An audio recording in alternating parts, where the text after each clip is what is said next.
that came to my mind, is there any link between one who has heart issue with aspirin? Because I remember doctors always advise patients who has problem of heart to drink aspirin once in a while. Is it something good? Once in a while, regularly. It's the low dose aspirin, not the regular aspirin. Wow. It's the low dose aspirin. Issue of aspirin. Aspirin is protective actually, and maybe anybody 40 and above should especially if you're fat and you have diabetes and you're known to have a heart problem. BP is also part of it. There are two types of aspirin you have out in the market. You have the standard strength aspirin, which is close to 300 milligrams each. But when you talk about preventive aspirin, it's low dose, which is basically 75 milligrams. That's the strength of those tablets. And the benefit of that is, as we get older, our blood vessels thicken.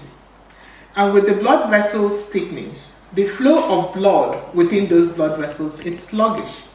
And when it is sluggish, there are cells, in particular platelets, within those blood vessels that will clump up. And those are the things that, when it clogs up, it cuts off the supply. In the case of the heart, it becomes your heart attack. Wow. If it's the case of the brain, you have a stroke. If it's the kidney, it knocks off one big supply, you're having a kidney failure. Or if you already have peripheral vascular disease, it clogs off the blood supply and you end up having a gangrenous limb and losing the limb. So the low dose aspirin is preventive and it has protective qualities. It is not of that strength that will give you ulcer. If you're taking standard strength aspirin, 300 milligrams, then you may begin to talk about ulcer if you're taking it every day. But bear in mind, if you're taking Brufen as well, you should consider the ulcer as well. So let it not be a one-size blanket comment that suits everybody. Yes, there are people known to have ulcers, in which case the standard strength aspirin as well as the ibuprofens will not be of any benefit to you. If you do not have ulcer, or even if you do, low dose aspirin is not going to cause you any problems at all. If you think out of fear that it will cause you anything, then take milk regularly. A little bit of milk, it also has its own protective effect. But please, anybody getting towards their 40s, consider taking regular low strength. It's low strength, not standard. Low strength aspirin. It protects in so many ways. Yeah, and to add on to that, yes, it must be low dose aspirin. But remember, we said some of us, we do have side effects of medication. If you then, the aspirin, you should be taking it with food. Let's not forget, you mustn't take it on an empty stomach. So in the morning, you have your breakfast. That's when you take your aspirin and whatever other medicine that you need to take regularly. If at that point, whenever you take that aspirin, you're feeling like it's indigestion, heartburn, you go and see your doctor. There are protective medicines that will protect the inner lining of your stomach.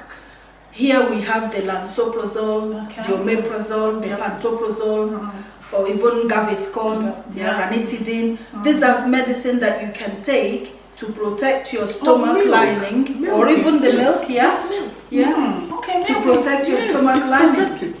Wow. So that you can take the aspirin, because yes, the aspirin is very, very important. If you have got peripheral artery disease, if you have got heart disease, it's very important medicine to take.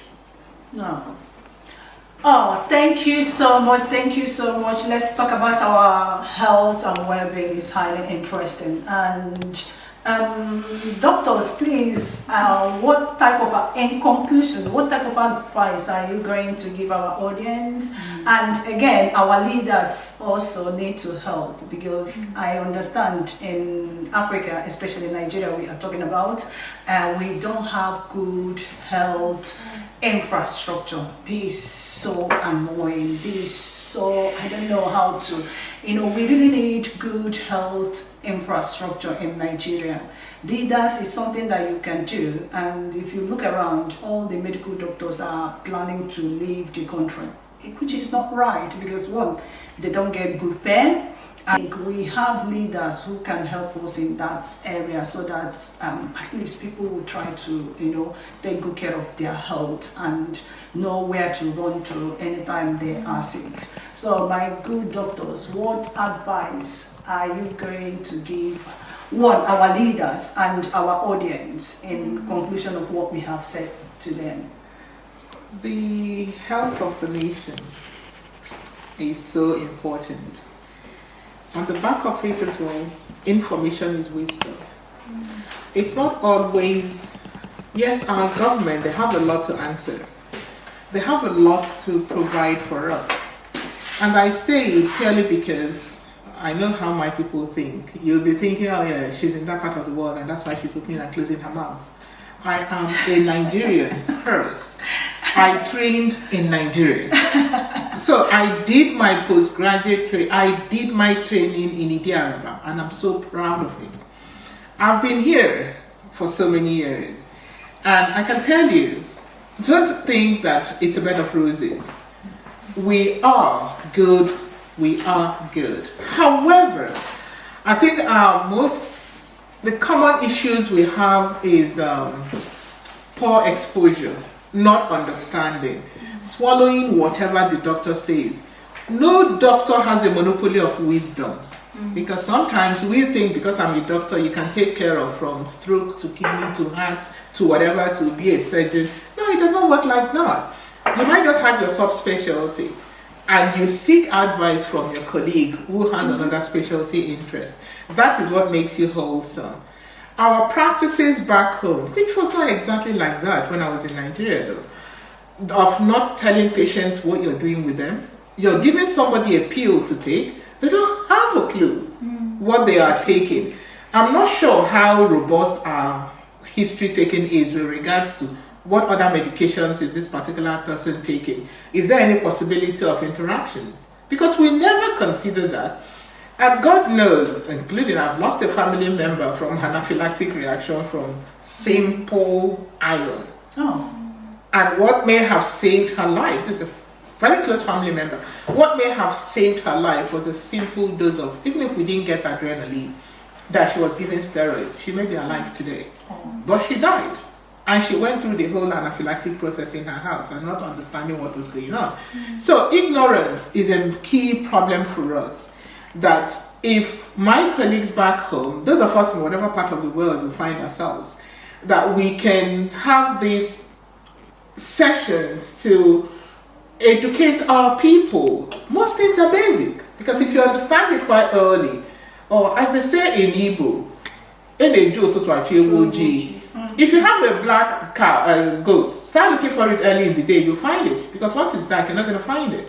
So if you have a bit of understanding that this might be what's happening to me, and you start early, you may stop that progression. But most times it's just that we don't even recognize there's an issue here. And when it's gone all the way, that it's a point of no return, so to speak, that's when we begin to understand that it's happening. And I'm afraid at that stage is late. And our culture, we are very good at saying that it's an optimal somewhere. There's no such thing. As for the leaders in my country, please stop coming over here to take care of your health needs. My people need those health needs as well. I remember in training, Saudi Arabia were sending their doctors to be trained in Idiaraba. Today, why is it that you are unwell and you're coming to this part of the world? You have enough manpower to do it back home. People are looking, me included, people are looking to see what's happening over there, to come and share your trade with our people. Most of us here are desperate to go home and make our own contribution. But you need to see a hospital where you can go and work. I have done medical missions back home with an international group where I trained, and I just spent my time crying because it's beyond belief what you meet. Please, the purse holders, the leaders of our country, look inwards. COVID has actually taught us one or two things. Exactly. Because when push got to shove, that place you run to, they closed their shows. And our people were dropping to a penny back home. Why can't we have what they have here back home? The resources are there for us to do it. It's just that our mindset, we have to change a little bit.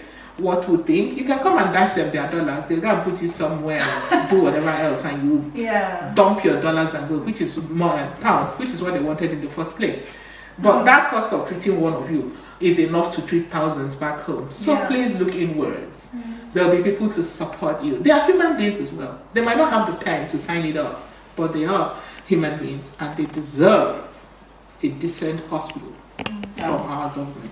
Wow, that's good. That's good. Yeah. That's And good. just to add on to what Dr. Osler is saying, yes, our leaders, there's a lot of us out here in diaspora, we want to come back with the knowledge that we've acquired here. Yeah. But we do need to have a place where we are going to sit in order to then offer that service.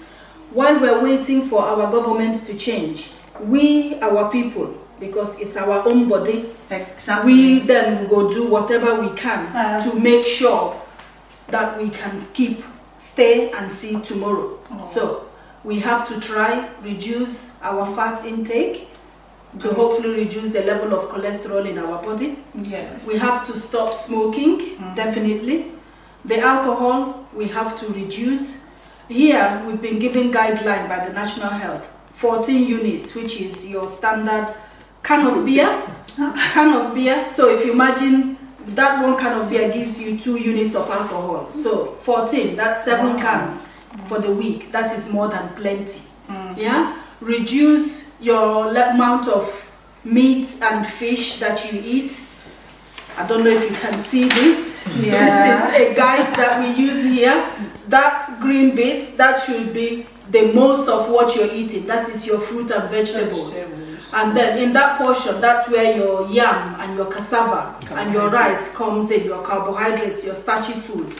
And then from that portion, that's what we're talking about, the biscuits, the sweets. Wow. You reduce that one. And here, your milk, yes, the milk is good, you need your calcium, but keep it low fat. So your milk and your yogurt. I remember when growing up in Kano, we have the Hausa man with his bicycle and the yogurt. You run after and you buy. That's lovely. No, do you remember any Hausa whatever? You can tell. Oh dear, Hausa. Kunu.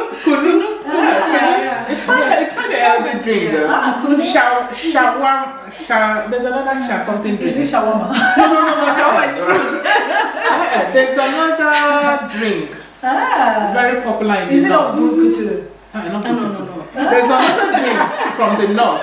Very nutritious, very good drink. So it's not all bad for us. It's just to know that ours is just as good, if not better. Yeah. Because ours is natural. What we have. And it's just that recognition when things are beginning to go off, not when you've gone the whole length.